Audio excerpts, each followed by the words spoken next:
them, and just now when I saw the movie the first time, I just was like, oh my gosh, this thing, where it just, because for me it just appeared, Of course, for you, it was every moment, I'm sure, but for me it appeared, and I was like, oh my God, where did this thing come from? So yeah, I'm really fascinated by that, sort of the story of where the movie comes from for you. Yeah, I mean, kind of like what I was saying in the introduction, I set this 5-year goal in November 2016 to transition to writing and directing. And if you've seen The Novice, I'm quite a goal-oriented person and obsessive. And at that point, I really kind of made active decisions. And because I wanted to be a director when I was 15, I saw Kill Bill and that movie blew my mind. And I was like, I want to be a director. Fast forward a few years, went to college, imposter syndrome hit. Love post-production. You can be creepy in a room by yourself and no one's breathing over your shoulder. And then had this whole career in post sound and was doing pretty well for myself and was like making a real living out of it, but kind of realized it's going to be working on other people's stories forever. Like this is great, but like this is it. So, and then too, I mean, being in sound, you're at the ass into post production for better or worse.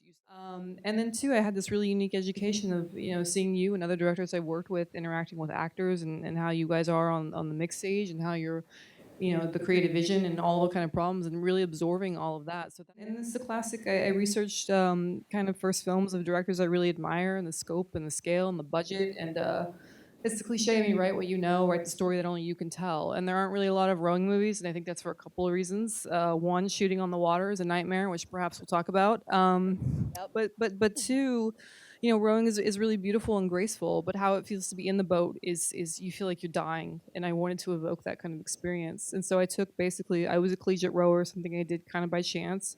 Took 4 years of collegiate rowing, 10 years of coming of age, compressed it, and wrote The Novice. And that's kind of where that came from. I had no knowledge of rowing outside of seeing The Social Network at all. I mean, I'd seen it like on TV, I guess, but I had never thought that I would be the one ever doing it. And I remember reading the script and just being fascinated with the sport in the same way that you fall in love with it watching the movie. And read this like amazing image book Lauren had put together, and we sat down and talked about it. They're like, yeah, no, I love rowing. I've been rowing forever. And then, it's me and Amy and one other girl and this actress that that we had hired in the boat. And then the reason the boat's like almost flipping every scene is because this person doesn't actually know how to row.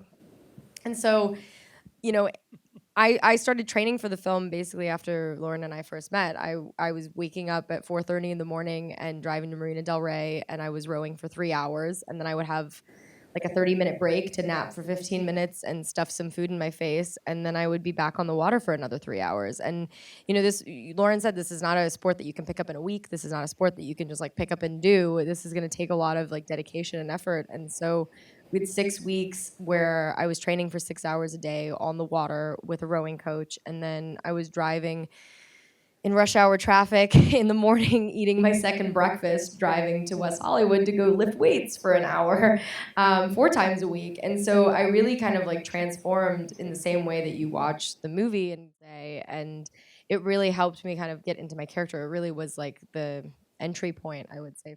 Can I actually become a rower? Can I actually put myself in this position and be convincing on screen as somebody that falls in love with the sport and goes from being a complete novice to being able to master it to a point where she feels satisfied with herself? And I have a similar drive and ambition and obsession that Alex does. That's something that I really connected with her. And so for me, like even at the end of the water week, I still felt like there were so many ways that I could have improved what I had done, as a rower. But so when you're screaming like "fuck" at the erg, it's kind of that's real. That's just like I was really in it. I would just say like the lines between what my reality was as Alex and Isabel tended to blur a lot of the time because I had a similar sort of feeling of like, I hadn't really helmed a film since I did and led a cast since I did Orphan, and I knew what that entails on top of like the energy you exert as an actor, it's setting a tone for everybody on set. It's being positive in the face of like everything going to shit.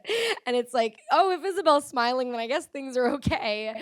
And like, you know, at the end of every single day, I remember I would just get home and take like a scalding hot bath and be like, thank God we did it. We finished this day and we're gonna move on to the next one. It's gonna be great. And I was energized every day that, you know, creatively this was something that just fed me in such a way that I can't even describe. I mean, I had dreamed of a challenge like this and a role like this for so long, and for this to come across and for Lauren to choose me to do this and tell this story, and especially something so personal to her, I was beyond grateful. I mean, I still like, I'm so proud of the movie, and I constantly pinch myself that like we did it. I can't even believe it. And thank God Isabel had command of her character, because I couldn't even fucking really do much with you. It was just like making sure the boats weren't collecting, you know, checking the screen, and she was killing it. I'm like, great, I can like leave her be here, and just making sure, because no one on the crew but besides me knew anything about rowing, so it was just a total logistical clusterfuck. But we survived, and you know, all the water cliches you can think of applied here. So all the creative decisions were really mechanisms to tell the story of where the character is, and we really framed it. And we had a lot of conversations about this. This is really there's the love story between Alex and Danny, but it's really the love story between Alex and the sport. And it starts off as the kind of the initial attraction, and you know, the first spark, and the clunky beginnings, and the first time making love is the someday you'll want me to want you. And then the kind of falling in love and being in that total blissful, you know, you just fall in love, everything's great, the world is, oh, your oyster, and that's the foggy row with the beautiful bird. And then it's a slow toxic descent of the crumbling relationship until you get to the breakup. So, you know, that's kind of how I framed it, and I thought the 19